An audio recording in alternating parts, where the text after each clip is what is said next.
জ্যোতিষ আচার্য চ্যানেলে আপনাদেরকে স্বাগত জানাই। আমাদের ভিডিও ভালো লাগলে অবশ্যই চ্যানেলটিকে সাবস্ক্রাইব করে রাখবেন এবং ভিডিওতে লাইক, শেয়ার এবং কমেন্ট করতে ভুলবেন না। ভালো থাকবেন। শুরু করছি আজকের রাশিফল। ধনু রাশি মাসিক রাশিফল জানুয়ারি 2025। জানুয়ারি মাসিক রাশিফল 2025 ইঙ্গিত দিচ্ছে যে কর্মজীবনের তৃতীয় ঘরে শনি গ্রহের উপস্থিতি আপনাকে এই মাসে ভালো ফল দেবে। ফলস্বরূপ আপনি আপনার কর্মজীবন সম্পর্কে কিছু ভালো ফলাফল পেতে পারেন এবং আপনি পদোন্নতি এবং অন্যান্য প্রণোদনা আশা করতে পারেন। আপনি যদি ব্যবসায়িক খাতের সাথে যুক্ত হন তবে আপনি ভালো মুনাফা অর্জন করবেন এবং আপনার প্রতিযোগীদের সামনে একটি ভালো উদাহরণ হিসাবে দাঁড়াবেন। এই মাসে আপনি অংশীদারিত্ব সম্পর্কিত ব্যবসাতেও সাফল্য পাবেন। পড়াশুনোর ক্ষেত্রে আপনাকে আরও বাধার সম্মুখীন হতে হবে।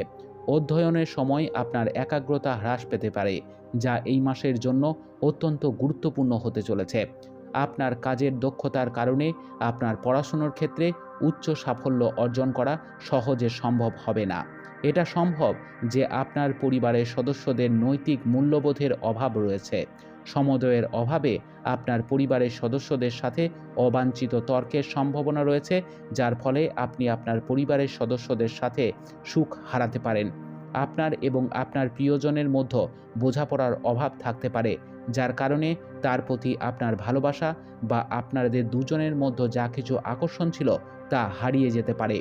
এছাড়াও এই মাসে বিয়ে এড়িয়ে চলারও পরামর্শ দেওয়া হচ্ছে। আপনি যদি বিয়ে করতে চান বা আপনি যদি ইতিমধ্যেই বিবাহিত হন তবে আপনার প্রিয়জনের সাথে আপনার তর্ক হতে পারে। আপনার জীবনের প্রতিশ্রুতির কারণে আপনাকে ব্যাংক বা ওই জাতীয় কোনো উৎস বা কোনো ব্যক্তির কাছে থেকে অর্থ ধার করতে হতে পারে এবং এটি আপনার জন্য একটি সমস্যা হয়ে উঠবে। ভালো অর্থ বজায় রাখতে আপনাকে কিছু সমস্যার সম্মুখীন হতে হবে, যা আপনার জন্য চিন্তার কারণ হয়ে উঠতে পারে। আপনি আপনার পরিবারের জন্য ব্যয় করার সম্ভাবনা বেশি হবে। এই খরচগুলির কারণে এই মাসে আপনার সঞ্চয় এবং বেশি লাভ পাওয়ার সম্ভাবনা খুব কম হতে চলেছে। এই মাসে আপনাকে প্রচণ্ড ঠান্ডার সম্মুখীন হতে হবে। চতুর্থ ঘরে রাহুর উপস্থিতি আপনার জন্য উত্তেজনা এবং কঠোরতা বাড়িয়ে দিতে পারে। আপনাকে সময় মতো খাবার খাওয়ার পরামর্শ দেওয়া হচ্ছে। ষষ্ঠ ঘরে বৃহস্পতির উপস্থিতি আপনাকে স্থূলতার শিকারও করতে পারে। আপনার ওজন অতিরিক্ত বৃদ্ধি পেতে পারে এবং এটি আপনার উপর চাপ সৃষ্টি করবে। এছাড়াও আপনাকে কম শিথিল অবস্থায় রাখতে পারে। উপায়: গুরুবারের দিন গরিবদের ভোজন করান। প্রত্যহ 108 বার ওং গুরবে নমঃ মন্ত্রে জপ করুন। আপনার মাসটি খুব ভালো কাটুক। জয় মা তারা, জয় বাবা লোকনাথ।